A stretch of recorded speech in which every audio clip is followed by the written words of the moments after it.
ඇත්තටම කවුද නර්ස් කෙනෙක් කියන්නේ? ඔය ප්‍රශ්නය මගෙන් අහලා ඉවර තිබුණා. ඒක අහලා ඉවර තිබුණේ එයා මම නර්ස් කෙනෙක් වෙන්න කැමතියි. නමුත් බයයි ඒක මොන වගේ ජොබ් එකක්ද කියලා මට තේරෙන්නේ නැහැ. ඉතින් ඒක ගැන පොඩ්ඩක් විස්තර කරන්න මම නර්සින් ඇප්ලයි කරන්න කැමති කෙනෙක් කියලා. ඉතින් මම හිතනවා ඒ වගේම කැමැත්තෙන් ඉන්න නංගිලා මල්ලිලා ගොඩක් ඇති. නමුත් හරියටම නර්සින් කියන්නේ මොකක්ද? නර්ස් කෙනෙක් කියන්නේ මොකක්ද? ඒක මොන වගේ වෘත්තියක්ද කියලා හරියටම දන්නේ නැතුව ඉන්න අය ඇති. ඉතින් ඒක නිසා මම හිතුවාද නර්ස් කෙනෙක් කියන්නේ කවුද කියලා සරලව කියන්න උත්සාහ කරන්න. නර්ස් කෙනෙක් කියන වචන ඇතුලේ හෙදවරයෙක් කියන වචන ඇතුලේ ගොඩාක් දේවල් තියෙනවා. මුලින්ම මම කියන්නම් නර්සින් කියන්නේ ජොබ් එකක් නෙමෙයි. ඒක ප්‍රොෆෙෂන් එකක්. ඒක තමයි අපිට NTS කාලේ සහ යුනිවර්සිටි වල ඉන්න අයට මුල්ම අවුරුදු කිහිපය උගන්වන්නේ නර්සින් කියන්නේ ප්‍රොෆෙෂන් එකක්. ඒක ජොබ් එකක් නෙමෙයි. ඇයි ඒක ප්‍රොෆෙෂන් එකක් වෙන්නේ කියලා තමයි අපිට මුල් කාලේ උගන්වන්නේ. ඉතින් ඒක නිසා මම හිතන්නේ අපිට හිතුව පමණින් නර්සින් කියන දේ හෙදකම කියන දේ කරන්න අමාරුයි. හැමෝටම නර්ස් කෙනෙක් වෙන්නත් අමාරුයි. ඒකට ගොඩක් ලොකු ආත්ම ශක්තියක් තියෙන්න ඕන. ගොඩක් ලොකු මෙන්ටල් කැපැසිටි එකක් සහ ෆිසිකලි ෆිට්නස් එකක් තියෙන්න ඕන. තමන්ගේ හිත හයිය කෙනෙක් වෙන්න ඕන. ඇයි මම එහෙම කියන්නේ කියලා කියන්නම්. අපේ බැච් එකේ ගොඩක් කට්ටිය හිටියා. ඉතින් මට මතකයි මුලින්ම අපිව ගන්නකොට අපිට කිව්වේ ඔයාට මනුස්සයෙක් එක්ක තමයි අපි මේ සේවය කරන්න යන්නේ. ඔයා දෙපාරක් හිතන්න ඕන තවත් කෙනෙක්ගේ ජීවිතයේ වගකීමක් ඔයාට ගන්න පුළුවන්ද කියන දේ. ඉතින් ඔයා සමහරවිට හිතන්නේ නැතුව ඇති නර්ස් කෙනෙක් කියන්නේ මෙන්න මෙහිම කෙනෙක් කියලා. ඔයගොල්ලෝ සාමාන්‍යයෙන් එදිනෙදා ජීවිතේ දකිනවා. නමුත් ඇත්තටම නර්ස් කෙනෙක් කියන්නේ කවුද කියලා ඔයා හිතන්නේ නැතුව ඇති. නර්ස් කෙනෙක් කියන්නේ මට හිතෙන දේවල් මම කියන්න. ඔයාට කොච්චර මනසේ කොච්චර ප්‍රශ්න තිබුණා. ඔයාගේ ඩියුටි එකට යන්න තියෙනවා නම් 7ට. ඒ ඩියුටි එක ඔන් වෙන වෙලාව ඉඳන් ඔයා ගෙදර ප්‍රශ්න, මනසේ ප්‍රශ්න හැමදේම අමතක කරන්න පුළුවන් තරමේ ශක්තියක් තියෙන කෙනෙක් වෙන්න ඕන. ගෙදර ප්‍රශ්න ඒ හැමදේම තියෙන ප්‍රශ්න ජොබ් එකට අරන් ගිහිල්ලා වැඩ කරන්න අපිට බෑනේ. අපි වැඩ කරන්නේ මිනිස්සුත් එක්ක. තව නර්ස් කෙනෙක් කියන්නේ කරුණාවන්ත, දයාබර, හිත හොඳ කෙනෙක් වෙන්න ඕන. ඔයාට ඒ දේ පුළුවන් නම් තමයි ඔයා නර්ස් කෙනෙක් වෙන්න සුදුසු. මිනිස්සු එක එක විදිය අය ඉන්නවා. ඕනම කැටගරි එකක, ඕනම ජොබ් එකක. ඉතින් ඔයා බලන්න ඕන ඔයා හොඳම නර්ස් කෙනෙක් වෙන්න. ඔයා දන්නවා කායිකව මානසිකව ගොඩාක්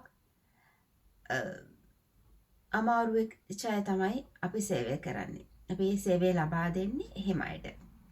ඉතින් එහෙම නර්ස් කෙනෙක්, එහෙම පේෂන්ට් කෙනෙක්ට ලබා දෙන්න තරම් ඔයා හැමතිස්සෙම මෙන්ටලි ඔයාගේ හොඳට ඉන්න ඕන. දැන් අපි මෙහෙම හිතමු. ඩිමෙන්ෂියා, ડિප්‍රෙෂන් තියෙන පේෂන්ට් කෙනෙක් ඉන්නවා. සමහරට ඇග්‍රෙසිව් පේෂන්ට් කෙනෙක් ඉන්නවා. ඔයා යාට සේවය කරන්න යනකොට ඔයා නර්සින් ඔයාගේ ඒ ප්‍රොසීඩියර්ස් කරන්න යනකොට එයා හැමතිස්සෙම ඔයාට නරක වචනෙන් බයිනවා. එයා නිග්ලෙක්ට් කරනවා. එහෙම කියලා. ඔයාට පුළුවන් ද පෙරලා බයින්න? දැන් අපිට නර්ස් කෙනෙක් වුණා සමහරවිට පාරදී නම් මොනවා හරි ප්‍රශ්නයක් වුණොත් ඒකට අපි මුණ පෙරලා රියැක්ට් කරයි. නමුත් අපිට වෝඩ් එකකදී, හොස්පිටල් එකදී එහෙම කරන්න බෑ. එතකොට ඔයා හිතන්න ඕන එයා හෙල්ත් කන්ඩිෂන් එක නිසා එයාට ඒක වෙලා තියෙන්නේ. එහෙම වෙලා තියෙනවා. සමහර ලාවට හොස්පිටල් එකේදී එහෙම පේෂන්ට්ලා ඇග්‍රෙසිව් වුණාම එයාගේ රිලටිව්ස්ලා අපිට කියනවා අනේ අපිට සමාව වෙන්න. ඔයාට එහෙම එයා රියැක්ට් කරපු එක ගැන. එතකොට මම කියන්නේ මම නර්ස් කෙනෙක්, මම දන්නවා එයාගේ හෙල්ත් කන්ඩිෂන් එක. ඒක හරිම සාමාන්‍යයි. ඒක ගැන ඔයා වොරි වෙන්න එපා. එයා ඒ ගැන ඒ තත්ත්වයේ ඉන්න ඒක නිසා තමයි එහෙම. එයා සාමාන්‍යයෙන් එහෙම කෙනෙක් නෙමෙයි. ඉතින් ඒක නිසා මම ඒකට වොරි වෙන්නේ නැහැ. මම නර්ස් කෙනෙක්. ඔයා ඒකට වොරි වෙන්න එපා කියලා තමයි මම රිලටිව්ස්ලට කියන්නේ. ඉතින් ඒ වගේ ගොඩක් ලොකු ආත්ම ශක්තියක් තියෙන කෙනෙක් වෙන්න ඕන ඔයා. තව දෙයක් තමයි. ඔයාට දරා ගැනීමේ හැකියාව තියෙන කෙනෙක් වෙන්න ඕන.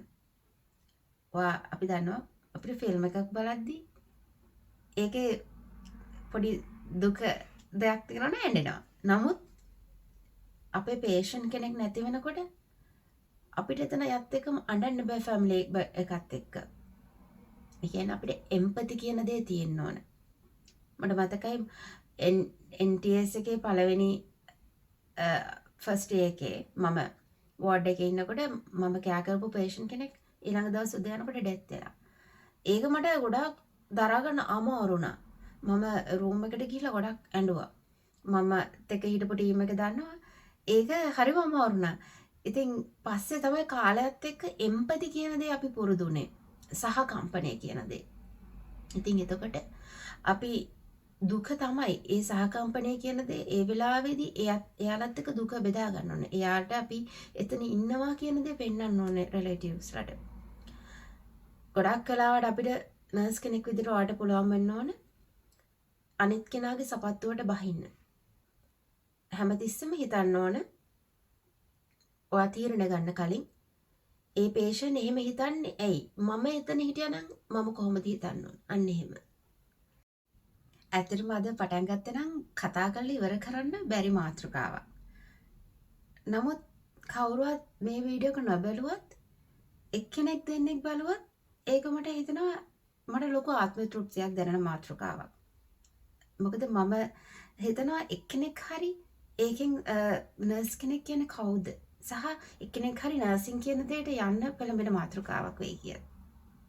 තව දෙයක් තමයි මහන්සි වුණ වෙලාවට විවේකය ගන්න බැරි වෘත්තියක් තමයි ඔයා කරන්නේ. මම අද කතා කරන්නේ නර්ස් කෙනෙක්. නමුත් මේක බලන්නේ ඔයා මෙඩිකල් සෙක්ටර් එකේ වෙන කෙනෙක් නම් ඒක ඔයාටත් අයිති. නමුත් මම මේ කතා කරන්නේ මේ මට ආපු ඊමේල් එකකට නර්ස් කෙනෙක් වෙන්න කොහොමදයිද? නර්ස් කෙනෙක්ට ෆ්‍රීඩම් එක නැද්ද? නර්ස් කෙනෙක් කියන්නේ මොන වගේ ජොබ් එකක්ද කියලා අහපු ප්‍රශ්නෙට පිළිතුර. හරිද? ඉතින් ඔයාට මහන්සි වුණා අම්මෝ මට හරිම මහන්සි මම පැය 6කින් ආයි වාඩි වෙලා නැහැ.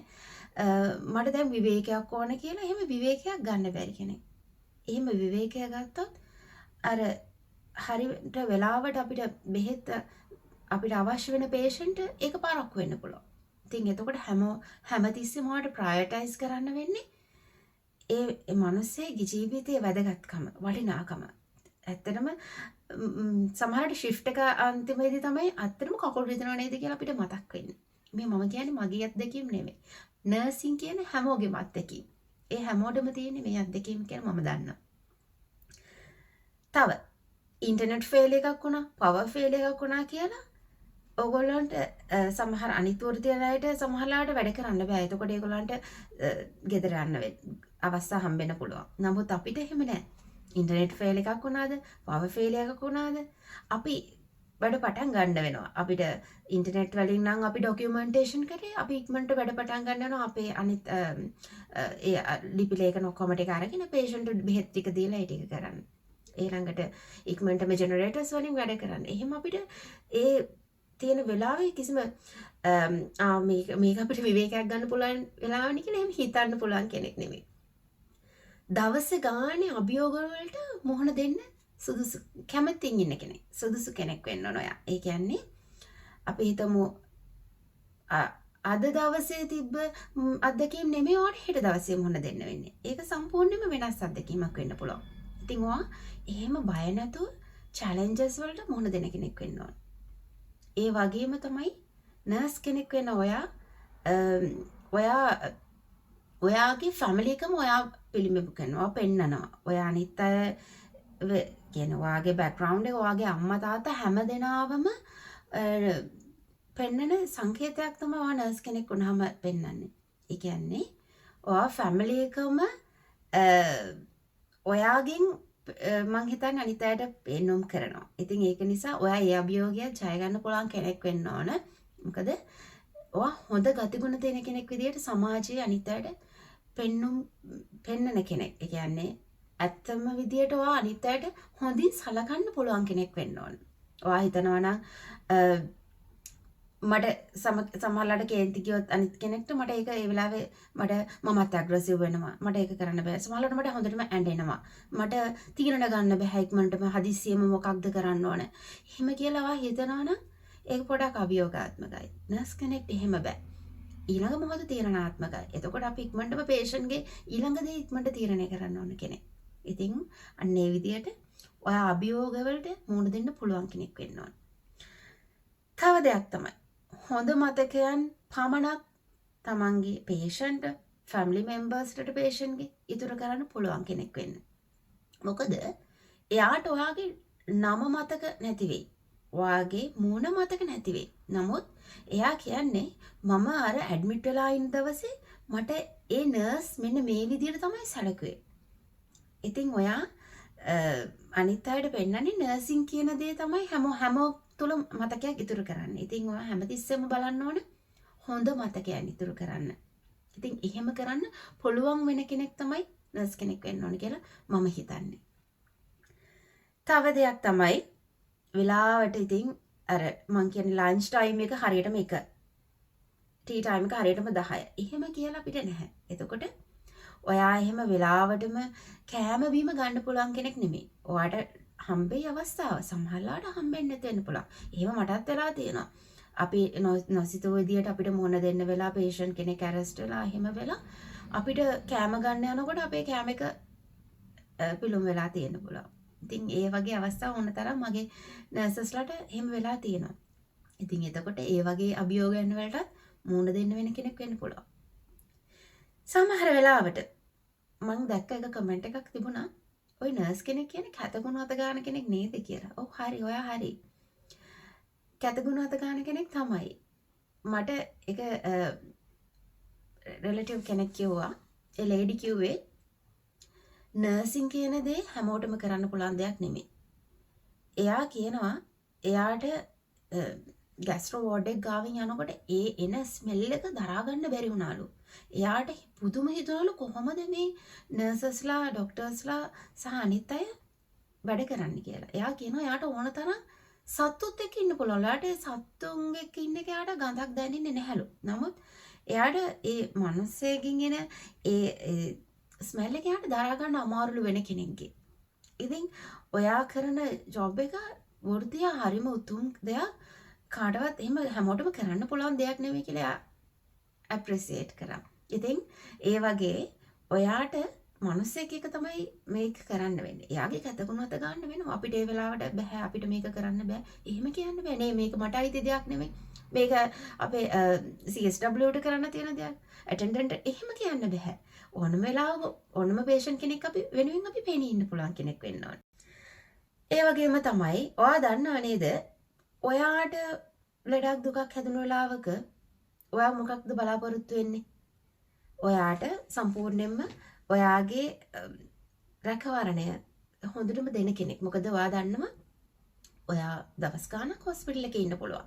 සමහර වෙලාවට ඔයා ගෙදර අයගෙන් කවදාවත් වෙන් වෙලා ඉන්නේ නැහැ. නමුත් මොනවාම හරියටම නිසා හොස්පිටල් ඇඩ්මිට් වෙන්න වෙනවා. එතකොට ගෙදර අය ඔයා විශ්වාස කරලා නර්සින් ටීම් එක සහ මෙඩිකල් සෙටප් එක විශ්වාස කරලා තමයි තමන්ගේ වටිනාම කෙනාව හොස්පිටල් එකේ ඇඩ්මිට් කරන්නේ. ඉතින් ඔයාට පුළුවන් වෙන්න ඕන එයාව එහෙම තමන්ගේ පවුලේ වටිනම කෙනාව හොස්පිටල් ඇඩ්මිට් කරාම අපිව විශ්වාස කරලා වචන පරිසමාප්තාර්ථයෙන්ම අපි ඒ ජීවිතේ රැක ගන්න. මොකද හරියට බෙහෙත් පෙත්ත නොදී ඉන්න පුළුවන් අපිට. මොකද ඔයාව CCTV වලින් කොහෙවත් කැමරා කරන්නේ නැති වෙන්න පුළුවන්.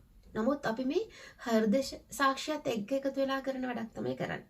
ඉතින් ඒකනේ අපි වෙලාවක් අවේලාවක් බලන්නේ නැතුව හරියට 2ටද 3ටද පාන්දර 1ටද ඒ හැමදේම හැම වෙලාවටම හරියටම පේෂන්ට් දෙන්නේ. මොකද අපි බලාපොරොත්තු වෙන්නේ ඒ පේෂන්ට් ඉක්මනට හොඳ වෙලා සුව වෙලා ඉක්මනටම එයාගේ ගෙදර යයි කියලා. ඕගොල්ලෝ දන්නවා ඒ පේෂන්ට් කෙනෙක්ට සුව වුණාම ඒක අපිට කොච්චර සතුටක්ද. එයා ඒ ෆැමිලි එක සතුට වෙනකොට අපිට ඒක කොච්චර සතුටක්ද මානසික සතුටක්ද කියලා ඕගොල්ලෝ දන්නවා. ඔයා හිතන්න ඔයාගේ දරුවා ලෙඩ වුණා කියලා. ඔයා කවදාවත් ඔයාගේ දරුවව වෙන තැනක තියන්න කැමති නැහැනේ. නමුත් ඔයා නර්ස් කෙනෙක් විශ්වාස කරලා හොස්පිටල් එකේ ඇඩ්මිට් කරන අවස්ථා තියෙනවා. කරන්න වෙන අවස්ථා තියෙනවා. කැමැත්තෙන් නෙමෙයි. එතකොට ඔයා හිතනවා ඔයාගේ ඒ නර්ස් හරියටම වෙලාවට මගේ දරුවට දෙනවා බෙහෙත කියලා. ඉතින් ඔයා ඒ විශ්වාසය රකින්න නර්ස් කෙනෙක් වෙන්න ඕන. මම හිතන්නේ මම මගේ ෆැමිලි මෙම්බර් කෙනෙක් සහ මම ඇඩ්මිට් වුණා නම් මම බලාපොරොත්තු වෙනවා මට හරියට වෙලාවට බෙහෙත් එක ලැබෙයි, හරියට මේ දේවල් මේ වෙලාවට මට මම අමාරු වෙලාවට මට වමන යන්න වෙන වෙලාවට මට උදව්වට ඉඳි එහෙම කියලා. ඉතින් හැමතිස්සෙම මම හිතන්නේ පේෂන්ට් කෙනෙක්ට කෙයා ගන්නකොට ඒ මගේ ෆැමිලි මෙම්බර් කෙනෙක් වුණා නම් මම බලාපොරොත්තු වෙනා නේද මගේ තාත්තා ඇඩ්මිට් වෙන වෙලාවේ මම හිතුවේ මම බලාපොරොත්තු වෙන දූ විදියට තාත්තට හොඳම දේ ලබා දෙන්න. ලබා දෙන්න තමයි මම බලාපොරොත්තු වෙන්නේ. ඉතින් ඒ වගේ තමයි ඔය නර්ස් කෙනෙක් විදිහට හැමතිස්සෙම හිතන්න ඕන. ඒ මිනිස්සු බලාපොරොත්තු වෙන අපෙන් ඒ දේ කියන දේ.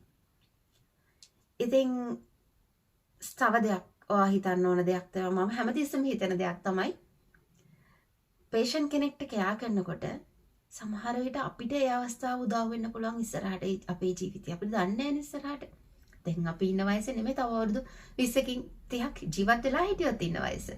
ඉතින් එතකොට අපි ආච්චි කෙනෙක් සීයා කෙනෙක් වුණාම අපිට කියන්න බෑ අපිට මොන ලෙඩ රෝග හැදෙයිද කියලා.